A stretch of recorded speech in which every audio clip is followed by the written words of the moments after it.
ಪ್ರಿಯ ವೀಕ್ಷಕರೇ ನಮಸ್ಕಾರ. ಇರಾನ್ ಈಗ ಸೌದಿ ಅರೇಬಿಯಾದ ಮೇಲೆ ಒಂದು ಒತ್ತಡವನ್ನು ಹೇರ್ತಾ ಇದೆ. ಏನಿದು ಒತ್ತಡ ಅಂತ ಅಂತೀರಾ? ಹಾಟ್ಸ್ಪಾಟ್ ಆಗ್ತಾ ಇರುವಂತಹ ಬಾಬ್ ಅಲ್ ಮಂಡಬ್ ಮಧ್ಯಪ್ರಾಚ್ಯದಲ್ಲಿ ಹೆಚ್ಚುತ್ತಿರುವಂತಹ ಈ ಉದ್ವಿಗ್ನತೆಯನ್ನು ಜಾಗತಿಕ ಮಟ್ಟದಲ್ಲಿ ಅಂದರೆ ದೊಡ್ಡ ಬಿಸ್ನೆಸ್ಗೆ ಇಡೀ ವಿಶ್ವಕ್ಕೆ ಹೊಡೆತ ಕೊಡುವಂಥ ಉದ್ದೇಶಕ್ಕೋಸ್ಕರ ಇಂಧನ ಮಾರುಕಟ್ಟೆಯಲ್ಲಿ ದೊಡ್ಡ ಆತಂಕವನ್ನು ಸೃಷ್ಟಿ ಮಾಡ್ತಾ ಇದೆ ಈಗ ಇರಾನ್. ಏನು ಈ ಪರಿಸ್ಥಿತಿ ಅಂತೀರಾ? ಈ ಪರಿಸ್ಥಿತಿಯಲ್ಲೇ ಇರಾನ್ ಈಗಾಗಲೇ ಹಾರ್ಮುಜ್ ಜಲಸಂಧಿಯನ್ನು ಸಂಪೂರ್ಣವಾಗಿ ತನ್ನ ಕಂಟ್ರೋಲಲ್ಲಿ ಇಟ್ಕೊಂಡಿರುವಂಥ ಹಿನ್ನೆಲೆಯಲ್ಲಿ ಇದೀಗ ಮತ್ತೊಂದು ಪ್ರಮುಖ ಸಮುದ್ರ ಮಾರ್ಗವನ್ನು ಮುಚ್ಚುವಂತಹ ಎಚ್ಚರಿಕೆಯನ್ನು ನೀಡ್ತಾ ಇದೆ.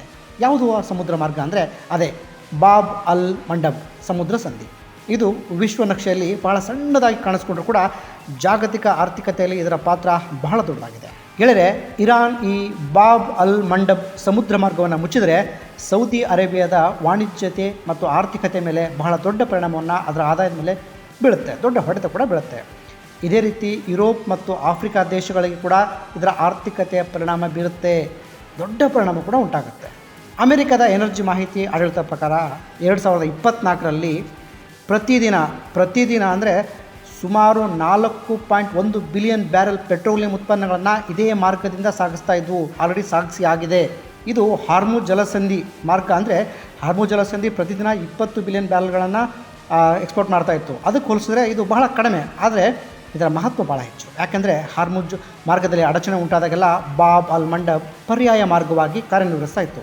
ಸೌದಿ ಅರೇಬಿಯಾದ ಯಾನಬ್ ಬಂದರಿಗೆ ದಿನಕ್ಕೆ ಸುಮಾರು 7 ಬಿಲಿಯನ್ ಬ್ಯಾರೆಲ್ ತೈಲವನ್ನು ಈ ಪೈಪ್ಲೈನ್ ಮೂಲಕವೇ ತಲುಪಿಸಲಾಗ್ತಾ ಇತ್ತು. ಅಲ್ಲಿಂದ ಅದು ಕೆಂಪು ಸಮುದ್ರದ ಮೂಲಕ ಬಾಬ್ ಅಲ್ ಮಂಡಬ್ಗೆ ಹೋಗ್ತಾ ಇತ್ತು. ಇದೇ ಮಾರ್ಗದಲ್ಲೆಲ್ಲ ಕೂಡ ಮೂವ್ ಆಗ್ತಾ ಇತ್ತು. ಈ ಜಾಗತಿಕ ಮಾರುಕಟ್ಟೆಗೆ ಸಾಗಿಸ್ತಕ್ಕಂತಹ ಆಲ್ ಆಫ್ ಮಂಡಬ್ಗೆ ಬಂದಂತಹ ಎಲ್ಲ ಕಚ್ಚಾ ತೈಲವನ್ನು ಸುಮಾರು ದೇಶಗಳಿಗೆ ಸೌದಿ ಅರೇಬಿಯಾ ರಫ್ತು ಮಾಡ್ತಾ ಇತ್ತು. ಈಗ ಸೌದಿ ಅರೇಬಿಯಾದ ಬಹುದೊಡ್ಡ ವ್ಯಾಪಾರಕ್ಕೆ ಹೊಡೆತ ಬೀಳುವಂಥ ಸಾಧ್ಯತೆ ಇದೆ. ಮಧ್ಯಪ್ರಾಚ್ಯದ ಇಂಧನ ಆರ್ಥಿಕತೆಯಲ್ಲಿ ಸೌದಿ ಅರೇಬಿಯಾ ಬಹಳ ಪ್ರಮುಖ ಪಾತ್ರ ವಹಿಸುತ್ತೆ. ಆದರೆ ತೈಲ ರಫ್ತಿಗೆ ಬಾಬ್ ಅಲ್ ಮಂಡಬ್ ಬಹಳ ದೊಡ್ಡ ಮೇನ್ ಲೈನ್ ಆಗಿದೆ. ಯುರೋಪ್ ಸೇರಿದಂತೆ ಹಲವಾರು ದೇಶಗಳಿಗೆ ಪ್ರತಿದಿನ ಮಿಲಿಯನ್ ಬ್ಯಾರೆಲ್ಗಳ ತೈಲವನ್ನು ಈ ಮಾರ್ಗದಿಂದ ರಫ್ತು ಮಾಡಲಾಗ್ತಾ ಇತ್ತು. ಹಾರ್ಮುಜ್ ಮಾರ್ಗದಲ್ಲಿ ಏನಾದರೂ ತೊಂದರೆ ಬಂದಾಗೆಲ್ಲ ಈ ಬಾಬ್ ಅಲ್ ಮಂಡಬ್ ಪರ್ಯಾಯ ಮಾರ್ಗವಾಗಿ ಇವರಿಗೆ ಕಾಡ್ತಾ ಇತ್ತು, ಇವರಿಗೆ ಒಂದು ರೀತಿ ಸಹಾಯ ಮಾಡ್ತಾಯಿತ್ತು. ಆದರೆ ಈಗ ಈ ಇರಾನ್ ಈ ಎರಡೂ ಮಾರ್ಗಗಳನ್ನು ಒಟ್ಟಿಗೆ ಮುಚ್ಚಿದರೆ ಸೌದಿ ಅರೇಬಿಯಾದ ಆರ್ಥಿಕತೆ ಮೇಲೆ ಗಂಭೀರವಾದಂತಹ ಪರಿಣಾಮ ಬೀರುತ್ತೆ. ಜಾಗತಿಕ ಮಟ್ಟದಲ್ಲಿ ತೈಲದ ಅಭಾವ ಬಹಳ ದೊಡ್ಡದಾಗಿ ಸೃಷ್ಟಿಯಾಗುತ್ತೆ.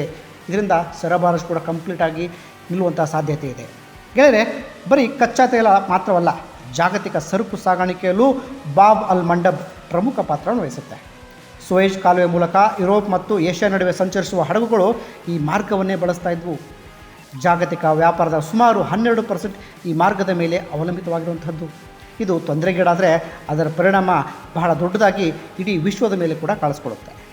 ಇರಾನ್ಗೆ ಬಾಬ್ ಅಲ್ ಮಂಡಬ್ ಸಮುದ್ರ ಸಂಧಿಗೆ ನೇರವಾಗಿ ಸಂಪರ್ಕ ಇಲ್ಲದೇ ಇದ್ದರೂ ಕೂಡ ಈ ಪ್ರದೇಶದಲ್ಲಿ ಪ್ರಭಾವ ಬೀರುವ ಸಾಧ್ಯತೆ ಹೆಚ್ಚಾಗಿದೆ. ಕಾರಣ ಯಮನ್ನ ಹೌತಿ ಬಂಡುಕೋರರು ಇರಾನ್ಗೆ ಬೆಂಬಲ ನೀಡ್ತಾ ಇದ್ದಾರೆ.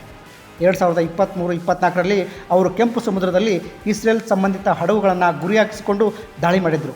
ಈಗ ಇಸ್ರೇಲ್ ಸೇನಾ ಗುರಿಗಳನ್ನು ಕೂಡ ಗುರಿಯಾಗಿಸಿದ್ದಾರೆ. ಇದರಿಂದ ಈ ಮಾರ್ಗ ಯಾವಾಗ ಬೇಕಾದರೂ ಮುಚ್ಚುವಂತಹ ಭೀತಿ ಕಾಡ್ತಾ ಇದೆ. ಈಗಾಗಲೇ ಹಾರ್ಮುಜ್ ಪ್ರದೇಶದ ಮುಚ್ಚಿರೋದ್ರಿಂದ ಅಲ್ಲಿ ಬಹಳ ದೊಡ್ಡ ಉದ್ವಿಗ್ನತೆ ಕಾಡಿದೆ. ಅದೆಲ್ಲರೂ ಗೊತ್ತಿರುವಂಥ ವಿಷಯ. ಕಚ್ಚಾ ತೈಲದ ಬೆಲೆ ಈಗಾಗಲೇ ಬ್ಯಾರಲ್ಗೆ $110 ತಲುಪಿದೆ. ಅಮೆರಿಕದಲ್ಲಿ ಪೆಟ್ರೋಲ್ ಬೆಲೆ 1 ಗ್ಯಾಲನ್ಗೆ ಸುಮಾರು $4 ಮೀರಿ ಹೋಗಿದೆ. ಅಮೆರಿಕದ ವಿಶ್ಲೇಷಕರು ಹೇಳೋ ಪ್ರಕಾರ ಈ ಪರಿಸ್ಥಿತಿ ಮುಂದುವರೆದರೆ ಪ್ರತಿ ಬ್ಯಾರಲ್ಗೆ $150 ಇರಬಹುದು ಅಂತ ಹೇಳ್ತಾ ಇದ್ದಾರೆ. ಇನ್ನು ಬಾಬ್ ಅಲ್ ಮಂಡಬ್ ಕೂಡ ತೊಂದರೆಗೀಡಾದರೆ ಪ್ರತಿ ಬ್ಯಾರಲ್ನ ಬೆಲೆ ಕನಿಷ್ಠ ಅಂದರೂ $200 ಬೀರುವ ಸಾಧ್ಯತೆ ಇದೆ ಅಂತೆ. ಈ ಪರಿಸ್ಥಿತಿ ತೀವ್ರವಾಗಿ ಬದಲಾಗ್ತಿರೋದ್ರಿಂದ ಜಾಗತಿಕ ಮಾರುಕಟ್ಟೆಗಳಲ್ಲಿ ಬಹಳ ಎಚ್ಚರಿಕೆಯಿಂದ ಈ ಒಂದು ಇರಾನ್ ನಡೆಯನ್ನು ಗಮನಿಸ್ತಾ ಇದ್ದಾವೆ. ಇರಾನಿನ ಹೊಸ ಉನ್ನತ ನಾಯಕ ಮುಸ್ತಫಾ ಖಮೇನಿ ಸಲಹೆಗಾರ ಅಲಿ ಅಕ್ಬರ್ ಮಿಲಾಯಿತಿ ಮಾಡಿದ ಟ್ವೀಟ್ ಈಗ ಈ ಉದ್ವಿಗ್ನತೆಗೆ ಪ್ರಮುಖವಾದಂಥ ಕಾರಣವನ್ನು ಕೊಡ್ತಾ ಇದೆ. ಈ ಗೊಂದಲಕ್ಕೆ ಈ ಟ್ವೀಟ್ ಕೂಡ ಕಾರಣ ಆಗಿದೆ. ಇರಾನಿನ ದಾಳಿಯಲ್ಲಿ ಇಸ್ರೇಲ್ ಹಡಗು ಸಮುದ್ರ ಮಧ್ಯದಲ್ಲಿ ಹಾನಿಗೊಳಗಾದಾಗ ಇದರ ಹಿನ್ನೆಲೆಯಲ್ಲಿ ಅನೇಕರು ಸಾವನ್ನಪ್ಪಿರುವ ಭೀತಿ ಕೂಡ ಇದೆ. ಅಮೆರಿಕದೊಂದಿಗೆ ಯುದ್ಧ ಆರಂಭವಾದ ನಂತರ ಇರಾನ್ ಹಾರ್ಮುಜ್ ಮಾರ್ಗವನ್ನು ಮುಚ್ಚಿತ್ತು.